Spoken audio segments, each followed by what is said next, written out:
The ANC Youth League is releasing a series of open letters to cabinet ministers. The Youth League released the second letter demanding moving Constitutional Court for interpretation of Section 25 in order to do away with the need to pay compensation for land. The ANC Youth League initiates a series of open letters to cabinet members on the subject of implementation of the ANC policy resolutions.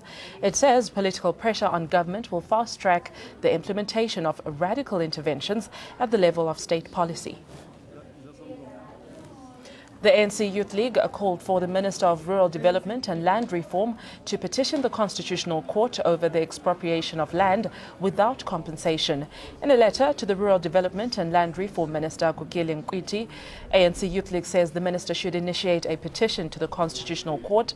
Now the letter says, and I quote, "Our view as the ANC Youth League is that you and your department should initiate a petitioning of the Constitutional Court for which we will mobilize society around and particularly young people." Now, this petition should initiate a process to assess the extent to which the interpretations of Section 25 of the Constitution can allow expropriation of land without compensation. The ANC Youth League goes on to say, "We have noted a structural weakness in the process and there is a serious threat to land reform arising from the tendency of government to purchase land on behalf of poor communities without an accompanying empowerment program around the technical and managerial skills for effective use of this land." The Youth League is right in saying that there hasn't been enough support given to black farmers after land reform programs have taken place.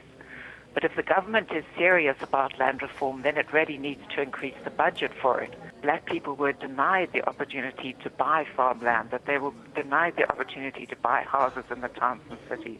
What we need to be doing is to make sure that more and more black people do have property rights. And we're not going to achieve that if we make all property rights insecure by allowing expropriation without compensation.